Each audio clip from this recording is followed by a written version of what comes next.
There's some nice joints on the steelwork in here. Yeah. These connections, those are pretty sweet.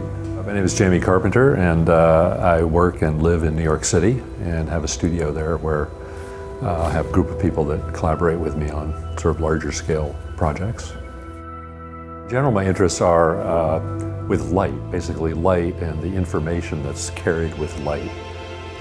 Essentially how light informs us of spaces we inhabit or informs us of an experience in nature. And that's fundamentally been sort of what's interested me all along in my work.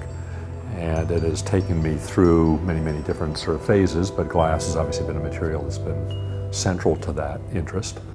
I originally studied in architecture for a couple of years, but realized that my interest in architecture had to do with how one experienced space in a more immediate way, and then also about construction of architecture. I mean, the materiality of architecture and how things are built and how things are constructed.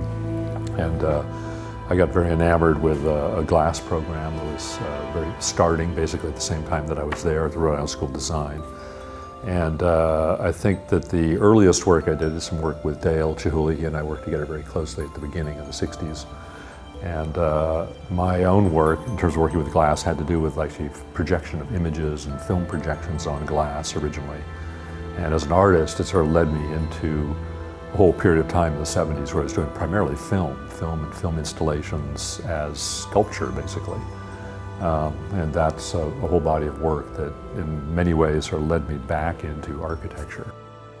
I think a pursuit of this idea of information and connection with nature has been sort of grounding all the different aspects of work that I've done over time.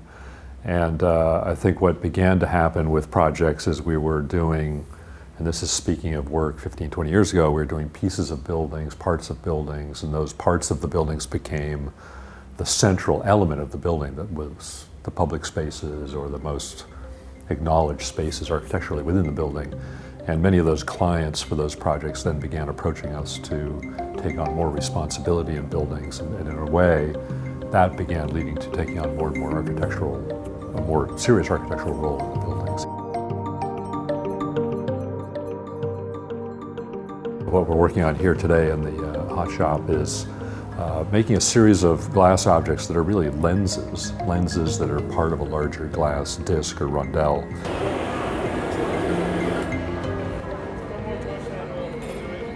And the hope is that these lenses would be incorporated into a wall or a panel that essentially allows you, when you're inside a building, through the lens that's within this blown glass piece, to sort of reinterpret the quality of light or the quality of information that's outside the space. So the window basically becomes more of an interpretive device in terms of optics and qualities of light. Basically, the idea is that you assemble fragments of information of the exterior environment and allow the window to be a device that reconstructs that information and presents you with something that's dynamic and operates on many different scales, but it literally is informing you of attributes of the exterior environment. So my hope is anyway that we end up with some pieces at the end of the week that can be incorporated into a smaller project. We don't have a particular project for this to go into, but be incorporated into a smaller project as like a mock-up to sort of experiment with these types of lenses. Perfect. Perfect. Perfect. Yeah, that turned out really well.